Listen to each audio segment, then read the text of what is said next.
Vielleicht seid ihr ja schon lange im Tabletop-Hobby, habt aber Epic 40K damals nie gespielt oder eben neue Hobbyisten und wisst gar nicht, wovon ich rede oder seid erst kürzlich auf das Spielsystem gestoßen. Auf alle Fälle ist Epic nun zurück, das aber auf einem etwas anderen Weg, als man sich das Ganze vielleicht gedacht hat. Und genau darum soll es heute in diesem Video gehen und damit Servus zusammen. Ja, also ich selbst gehöre zu der ersteren Gruppe. Ich habe ja schon vor 20 plus Jahren mit dem Hobby angefangen, aber Epic 40K nie gespielt, obwohl es mich irgendwie interessiert hat. Aber eben durch diesen kleineren Scale und dann das Gelände, das man hier extra dafür braucht, zusammen mit nur einer recht kleinen Spielgruppe, ist es halt so gekommen, dass man auf die Spezialisten-Spielsysteme dann damals gar nicht so geachtet hat oder vielleicht überhaupt nicht geschaut hat. Das hat halt bei mir dazu geführt, Epic 40K damals nicht zu spielen. Damit verbunden ist natürlich das Thema dann aufgekommen jetzt, als das Ganze zurückgekommen ist mit Legio Imperialis, dass ich natürlich Interesse daran entwickelt habe und mir das Ganze anschauen wollte, beziehungsweise nach wie vor auch noch ein bisschen anschauen möchte. Leider natürlich ist es so gewesen, zur Veröffentlichung hat es nichts mehr gegeben, man hat keine Sachen mehr bekommen und hin und wieder, wenn ich halt jetzt mal versuche, irgendwas zu finden, man kriegt noch diverse Boxen, aber eben, so habe ich das Gefühl, die große Starterbox, die man eigentlich brauchen würde, die gibt es ganz einfach nicht mehr und damit ist es halt recht schwierig, jetzt noch in dieses Spielsystem einzusteigen. Nichtsdestotrotz, wie gesagt, mich würde es interessieren und daher habe ich mich ein bisschen damit beschäftigt und eigentlich recht schnell festgestellt durch Battle Reports, durch How-to-Play-Videos und so weiter, dass das Ganze ganz interessant aussieht mit diesem eben Verteilen von Order-Tokens für die Einheiten verdeckt, sodass beide Seiten nicht sofort wissen, was man machen möchte, zusammen mit dem gemeinsamen Aufdecken und dann der alternativen Aktivierung. Das klingt alles sehr gut, ist einmal etwas anderes, habe ich mir gedacht. Und daher ist mein Interesse in diese Richtung sehr viel größer geworden. Jetzt habe ich mir das Ganze aber angeschaut und gleich gemerkt, hier gibt es ein paar Punkte, die mich hier ein bisschen davon abbringen, mich damit dann doch weiter auseinanderzusetzen. Und das ist gar nicht so sehr der Punkt, dass es in der Horus Heresy angesiedelt ist. Damit wäre ich sogar okay, weil ich Warhammer 40k auch nie gespielt habe, hätte ich mir gesagt, okay, dann wäre eben dieses neue Epic quasi die Möglichkeit für mich hier in diesen Bereich reinzusteigen. Hat sich dann aber eben damit erledigt, als sich gezeigt hat, man hat eigentlich keine Auswahl, man hat die typischen Space Marines, die gegeneinander antreten und eben die Auxilia Imperialis, glaube ich, heißen es. Ich bin da, wie gesagt, jetzt nicht so weit drinnen, dass ich mich dort wirklich auskenne. Aber eben viel was anderes gibt es nicht. Ich hatte eigentlich schon ein bisschen drauf gehofft und spekuliert, dass es eben so etwas gibt wie Necrons oder Elder, was ja überhaupt jetzt nicht im Spiel enthalten ist. Dadurch ist natürlich jetzt ein bisschen auch wieder das Interesse bei mir zurückgegangen, denn ich persönlich habe die letzten 20 Jahre Blood Angels gespielt, bei 40k, habe irgendwie jetzt da auch keine Lust, wieder Space Marines anzufangen, egal ob jetzt eben bei dieser neuen Epic-Variante oder eben auch bei Warhammer 40k. Daher ist eben dieses Spielsystem zum Beispiel auch draußen bei mir. Und auch sonst ist das Ganze nicht ganz so interessant auf Basis der Fraktionen, die ganz einfach aus meiner persönlichen Sicht eben aktuell verfügbar sind. Ich habe es mir aber dann, wie gesagt, ja vom Regelsystem schon ein bisschen angesehen und dort muss ich sagen, eben ist schon der Umstand vorhanden, dass ich einige Sachen gefunden habe, die mir ganz einfach sehr gut gefallen an der Art und Weise, wie das Spiel ablaufen würde. Man hat auch hier wieder den sechsseitigen Würfel, also alles in allem Sachen, die man kennt, stört mich weder ins Positive noch ins Negative irgendwie, dass mich das stört oder eben super toll ist. Vielleicht wäre es mal interessanter gewesen, hier auf andere Sachen einzugehen. Das war jetzt mal eine 5-minütige Vorgeschichte zu dem Ganzen, um das es eigentlich gehen sollte. Denn Der Titel sagt ja schon, Epic ist zurück, aber vielleicht auf einem etwas anderen Weg, als man sich das Ganze gedacht hat. Und worauf beziehe ich mich hier dabei? Es geht hier jetzt um das Thema Warpath von Mantic Games, das ja auch angekündigt worden ist, dass sie so etwas machen möchten, also Mantic Games zum ungefähr gleichen Zeitpunkt, als es geheißen hat, dass Epic quasi wieder von Games Workshop zurückkommt. Damals habe ich auch ein Video dazu gemacht, ich werde euch das auch unten verlinken, dass es eben ein ziemlich schlechter Zeitpunkt ist, aber mittlerweile muss ich sagen, dass die Art und Weise, wie das Ganze hier bei Warpath aufgezogen wird, doch eigentlich auch ein Vorteil sein könnte, denn für mich persönlich ist die Situation so, dass ich durch die neue Variante von Epic 40k wieder in das Thema reingekommen bin, das Interesse entwickelt habe, mich mit diesem kleinen Scale mal zu beschäftigen und ein solches Spiel spielen zu wollen. Aber eigentlich erst bei Warpath habe ich jetzt das gefunden, was für mich interessant wird, eben auch in Bezug auf andere Fraktionen. Und daher möchte ich hier ein bisschen heute auf das Thema eingehen, mit ein bisschen so Regelinformationen, die wir haben, um das Ganze ein bisschen vergleichen zu können, da ich mir denke, so etwas könnte auch für den einen oder anderen jetzt interessant sein, der entweder umsteigen möchte von eben Legion Imperialis zu etwas anderem, weil er eben vielleicht sagt, hier sind mir auch zu wenige Fraktionen vorhanden, oder der aus irgendeinem Grund, vielleicht so wie ich, dann gesagt hat, er fängt das Spiel nicht an oder hat eben nicht mehr die Möglichkeit dazu, weil es die Grundbox nicht mehr gibt, wie auch immer. Und genau für solche Leute soll das Video hier jetzt auch gedacht sein, um das Ganze, beide Systeme ein bisschen vergleichen zu können. Wieso ich das Video jetzt auch mache, hat einfach auch damit zu tun, dass wenn dieses Video online gehen wird, 2-3 Tagen am 14. Februar 2024, der Kickstarter zu Warpath online gegangen ist. Den werde ich auch unten verlinken, zusammen auch mit einem How-to-Play-Video / Battle Report von Mantic, wo sie schon mal, ich glaube 3 Runden oder so, ein Spiel durchspielen. Da sieht man schon mal, wie dieses Epic Warpath funktioniert. Und dabei sind mir eben auch sehr viele Gemeinsamkeiten aufgefallen zum neuen Epic 40k. Man hat eben den gleichen Scale, man hat ein ähnliches Look and Feel hin und wieder, wenn man sich die Einheiten so ansieht, weil man eben auch die Enforcers dabei hat, die sowas ähnliches wie Space Marines eben sind und ähnliches, aber eben von dort aus auch noch sehr viel mehr, da es eben die Blake gibt, könnte man vielleicht ein bisschen vergleichen mit Nurgle eventuell, auch eben in die Hinsicht, dass es eben keine Dämonen sind oder eben auch keine Chaos Marines, sondern wieder was Eigenes, eher so etwas in Richtung Blake Zombies, könnte man sagen, als eigene ständige Fraktion, die man spielen kann. Dann wird es eben, wie gesagt, die Enforcers geben, sowas wie Space Marines.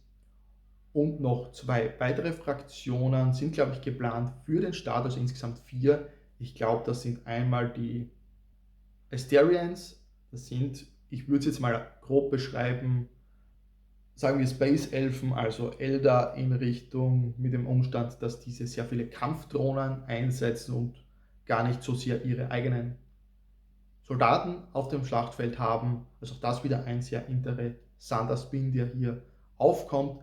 Ist jetzt nichts Neues. Leute, die voriges Jahr schon mit Firefight eingestiegen sind oder eben Firefight kennen auch diese Fraktionen. Da ist jetzt nichts Neues dabei. Was ich jetzt aber auf die Schnelle nicht mehr finden konnte, welche 4. Fraktion wir am Anfang bekommen werden. Ich schätze mal, es könnte die GCBS werden, also quasi Imperiale Armee, Astra Militarum, wenn man so will, wieder im Vergleich mit 40k, oder eben auch die Vermin oder Forge Fathers. Wenn es jemand weiß, schreibt uns das hier auch bitte in die Kommentare dazu, denn mich würde es jetzt wirklich interessieren, was die 4. Fraktion ist für den Start, denn ich habe sie nicht mehr finden können. Wenn das Spiel aber auch erfolgreich ist, soweit hat Mantic auch gesagt, wollen sie natürlich auch die weiteren Fraktionen, wenn die Möglichkeit besteht, für Epic Warpath unterstützen und diese ebenfalls ins Spiel reinbringen. Dann möchte ich jetzt mal zu ein paar weiteren Gemeinsamkeiten auch der beiden Systeme kommen. Also wie gesagt, wir haben den Epic Scale bei beiden Systemen. Sie haben auch einen ähnlichen Look and Feel mit den Rundbasen, mit den Panzern, mit dementsprechenden Einheitengrößen. Es sieht doch sehr ähnlich aus, auch wenn die Figuren und Fraktionen natürlich andere sind, hat aber für mich dann auch bedeutet, hier sehr schnell Gemeinsamkeiten feststellen zu können, die mich einfach an dem System interessieren, weshalb ich für mich Warpath, also Epic Warpath, auch definitiv ansehen werde. Und wenn es nur darum geht, dass ich mir im Kickstarter mal einfach eine Starterbox oder 2 Spieler Starterbox besorgen werde, wenn es so etwas gibt, nur um mir das Ganze mal selbst auch ansehen zu können. Dann, was ist noch gemeinsam? Es gibt eben auch dieses Konstrukt, dass man an seine Einheiten Orders vergibt, verdeckt, die dann aufgedeckt werden diese Einheiten eben abwechselnd aktiviert, auch wieder mit einem ähnlichen Modell. Es gibt am Anfang die Bewegungsphase, also Movement. Dort können beide Seiten abwechselnd jeweils eine Einheit bewegen.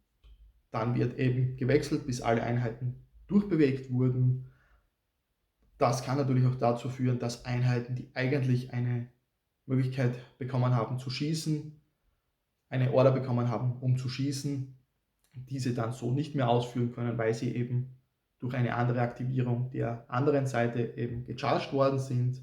Dadurch kommen sehr dynamische, interessante Situationen, würde ich jetzt mal vermuten, eben zustande. Man sieht das Ganze auch schon ganz gut in diesem ersten Battle Report, den Mantic gemacht hat. Wie gesagt, ist dieser auch unten in der Videobeschreibung verlinkt.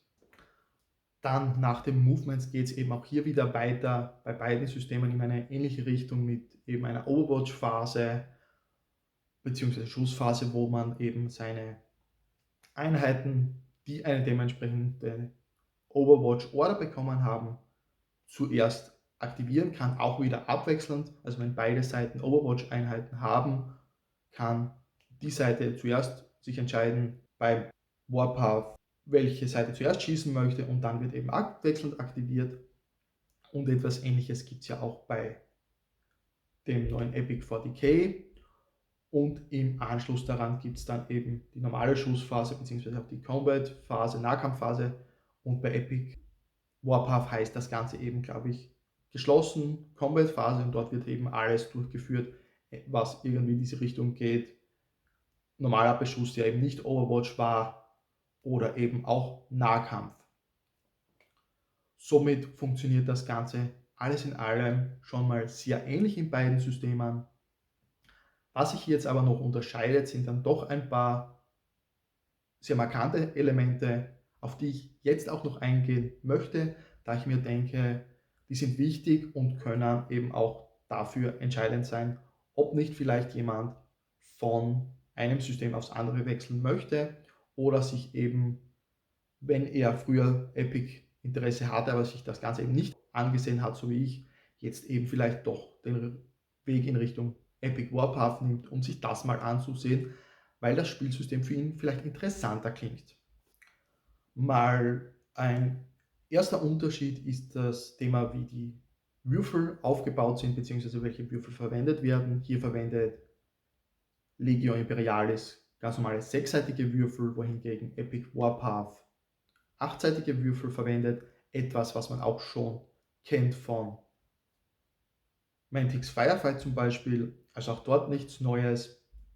Dann beim Würfeln gibt es hier auch einen kleinen Unterschied. Soweit ich das jetzt feststellen konnte, bei Legio Imperialis wird mit einem W6 zuerst mal gewürfelt, um zu treffen, und danach, wenn getroffen wurde, macht die Gegenseite, die beschossen wurde oder eben auch im Nahkampf attackiert wurde, eine Anzahl von Rüstungswürfen, und für jeden Rüstungswurf, der nicht bestanden wurde, wird eine Base entfernt. Das ist grundsätzlich bei Epic Warpath ein klein wenig anders. Dort wird auch zuerst ein Trefferwurf durchgeführt, dann aber gibt es noch einen Verwundungswurf. Dort wird quasi dann die Rüstung der Zieleinheit, die man beschießen möchte oder auch im Nahkampf attackiert, genommen, und dieser Wert muss dann eben mit einem W8 erreicht oder überboten werden, um dann tatsächlich Schaden zu verursachen, und danach werden Modelle erst entfernt. Das heißt, man hat auch hier wieder zwei Würfe, die durchgeführt werden. Bei Legio Imperialis war es quasi der Attackierende, macht einen Trefferwurf und dann der Verteidigende einen Rüstungswurf. Bei Epic Warpath macht der Angreifer zuerst eben einen Trefferwurf und dann auch einen Verwundungswurf. Und danach werden auch hier wieder Modelle bzw. eben ganze Bases entfernt.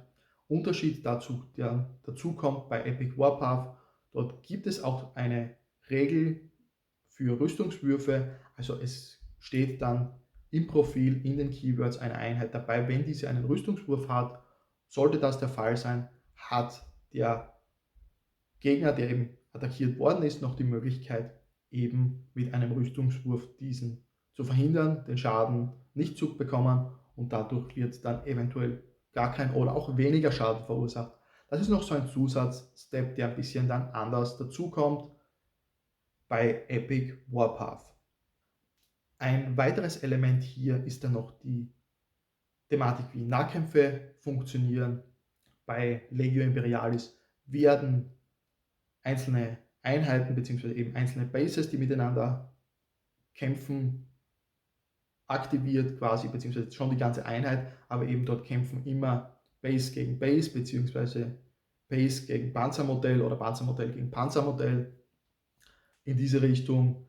Das heißt, wenn jetzt zwei Infanterie oder zwei auch Läufer-Bases an einem Panzer stehen, muss dieser Panzer beide bekämpfen. Beide Nahkämpfe werden einzeln abgehandelt und wird der Panzer schon im ersten Nahkampf quasi vernichtet. Mit dem ersten Läufer ist er bereits zerstört und das Ganze ist vorbei.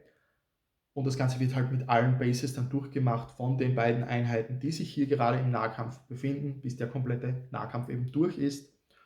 Und bei Epic Warpath funktioniert das Ganze ein bisschen so, wie man es aus der Vergangenheit schon immer eigentlich kennt, von sehr vielen Spielsystemen.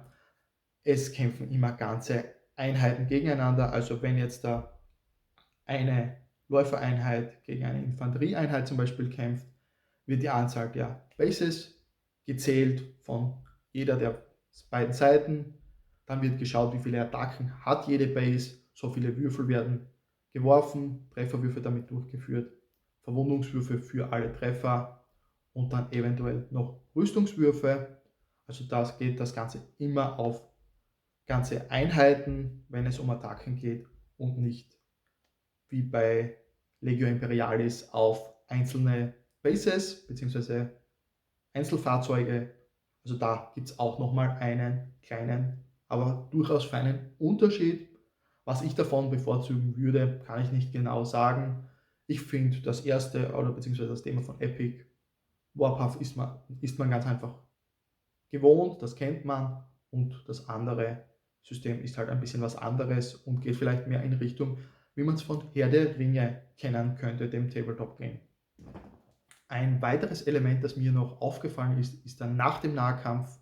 Bei Legio Imperialis scheint es so zu sein, und da korrigiert es mich dann auch bitte, und generell gilt das auch für alles, wenn ich das Ganze falsch haben sollte, denn ich habe das Spiel noch nie gespielt. Aber dort ist es, glaube ich, so, wenn ihr den Nahkampf verliert, muss sich die Seite, die verloren hat, eben zurückziehen. Und das war es mehr oder weniger.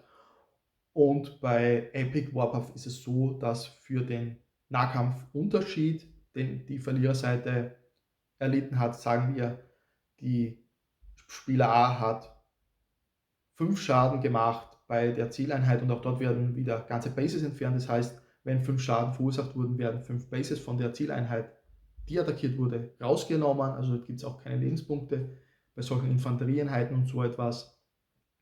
Und jetzt im Beispiel, wenn hier die erste Seite des Spieler A 5 Schaden gemacht hat und die zweite Seite beim Gegenschlag im Nahkampf 2 Schaden gemacht hat, dann wird das Ganze eben abgezogen. Die Seite, die 5 Schaden klarerweise bekommen hat, hat den Nahkampf verloren. Der Unterschied sind 3 Punkte. Dementsprechend muss die Verliererseite für diese Einheit einen Nerf-Test ablegen, beziehungsweise für jeden Punkt, um den sie verloren hat, einen Nerf-Test.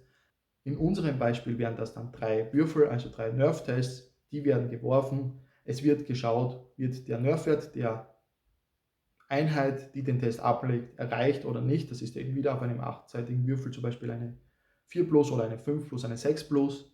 Wird der Zielwert erreicht oder überschritten, ist der Nerf-Test bestanden und es passiert nichts. Für jeden Nerf-Test, der eben dann schief gegangen ist, muss eine weitere Base bzw. ein weiteres Fahrzeug aus der Einheit entfernt werden und ist quasi fürs Spiel zerstört. Das noch so ein kleiner weiterer Unterschied der beiden Systeme. Ein weiterer Punkt sind jetzt noch Command Points, etwas, das uns bekannt vorkommt, egal ob man jetzt Firefight von Mantic spielt oder ob man Warhammer 40k spielt oder auch die Command Points von eben Age of Sigmar. Das ist jetzt grundsätzlich mittlerweile nichts Neues mehr, nur ich glaube bei Legio Imperialis gibt es das nicht. Bei Epic Warpath sehr wohl, denn das Spielsystem ist auch sehr ähnlich zu ihrem 28 mm Tabletop, das im Warpath-Universum angesiedelt ist, eben Firefight, das ich jetzt schon ein paar Mal erwähnt habe. Und auch dort gibt es diese Command Points, die sind in Epic Warpath ebenfalls übernommen worden. Das sind eigene Würfel mit quasi Schwertsymbolen, die dann bestimmen, wie viele Command Points jede Runde man bekommt. Also am Anfang jeder Runde werden eine Anzahl von Command-Würfeln geworfen. Das sind standardmäßig 3 schwarze Würfel, die haben ein paar Seiten, die leer sind, ein paar Seiten mit jeweils einem Schwert drauf, was einen Command Point repräsentiert. Und ich glaube, es gibt keine Seite mit 2 Symbolen. Und dann gibt es eben noch bessere Würfel mit eben mehr Symbolen, die dann treffen und die vielleicht auch gar keine blanke Seite haben. Das sind dann eben orange bzw. grüne Würfel. Und jeder Spieler nimmt sich am Anfang einer neuen Runde eben 3 von diesen schwarzen Würfeln und eventuell, wenn ihm seine Armee noch weitere von diesen Command-Würfeln zur Verfügung stellt, durch Sonderregeln, nimmt er sich diese jeweiligen Würfel noch dazu. Die beiden Seiten werfen die Anzahl der jeweiligen Würfel, die sie haben. Es werden die Augenzahlen quasi zusammen addiert, beziehungsweise die Schwertsymbole. Und so viele Command Points hat man dann in dieser Runde jetzt zur Verfügung. Am Ende der Runde verfallen diese dann wieder, wenn sie nicht verwendet worden sein sollten. Und mit diesen kann man bekannterweise gewisse Aktionen durchführen. Das wäre zum Beispiel, was standardmäßig alle Fraktionen können. Man kann Trefferwürfe oder auch Schadenswürfe wiederholen. Das heißt, wenn man jetzt aktuell in der Schussphase oder in der Nahkampfphase attackiert oder Verwundungen durchführt, kann man einen dieser Command Points ausgeben, darf sich dafür 2 Würfel nehmen, die nicht getroffen oder verwundet haben im aktuellen Wurf und diese nochmal neu würfeln. Das ist auch kumulativ mit anderen Effekten, wie zum Beispiel gibt es auch in Warpath Effekte, die es einem ermöglichen, jeden Einser beim Treffen zu wiederholen oder jeden Verwundungswurf von 1 zu wiederholen. Das sind dann eigene Regeln, das gibt es sowohl im Nahkampf als auch im Fernkampf, sind dann bei den jeweiligen Einheiten dann angegeben, wenn sie diese Sonderregeln besitzen. Das heißt eben auch, wenn ich jetzt mit einer Einheit attackiere, die Trefferwurf von 1 wiederholen darf, dann könnte ich zum Beispiel zuerst alle Trefferwürfe durchführen, dann kann ich alle Einser wiederholen durch die Sonderregel der Einheit und dann dürfte ich nochmal auf dem drauf oder auch davor einen Command Point ausgeben, um 2 weitere Würfel, die nicht getroffen haben, ebenfalls nochmal wiederholen zu dürfen. Das müssen aber oder können auch andere Ergebnisse sein als eine 1, also da kann ich auch eine 2 oder 3 wiederholen, die eben zuvor nicht getroffen hätten. Das lässt sich in jeder Treffer- bzw. Verwundungswurfaktion jeweils einmal durchführen, also nicht so viele Command Points wie man hat, sondern jeweils nur einmal. Und eine weitere Möglichkeit, die man mit den Command Points allgemein ebenfalls noch hat, ist eine zweite Einheit zu aktivieren. Also wie vorhin schon gesagt, was beide Spielsysteme identisch haben, ist, dass man eben diese Befehle verdeckt gibt, diese dann aufgedeckt werden und dann abwechselnd Einheiten aktiviert, um diese zu bewegen oder diese sprinten zu lassen oder dann auch beim Schießen oder im Nahkampf wird dann abwechselnd eben immer aktiviert. Und da gibt es eben bei Epic Warpath auch die Möglichkeit, mit solchen Command Points nachdem man eine Einheit bereits aktiviert hat, gerade noch einmal eine zweite Einheit zu aktivieren, bevor erst wieder die Gegenseite dran ist. Auch hier wieder, das kann man nur einmal machen und nicht so lange, wie man Command Points hat, sondern spätestens nach der zweiten Aktivierung in Folge muss die Gegenseite wieder die nächste Einheit aktivieren. Ist aber auch ein sehr interessantes Element, das ich schon bei Firefight sehr spannend fand und hier gleich mit übernommen wurde und meiner Meinung nach eine sehr gute Idee gewesen ist, das so zu machen.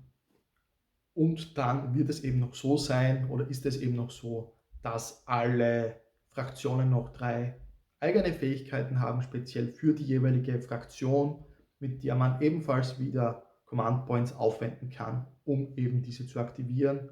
Dort habe ich jetzt in der Hinsicht keine Beispiele, weil man da noch nicht wirklich viel gesehen hat. Es gibt zwar eben diesen How to Play Battle Report von Mantic, dort wird das Ganze ein bisschen vorgestellt, dort werden aber im Endeffekt auch nur 2, 3 von diesen Aktionen vorgezeigt, die es hier dann gibt.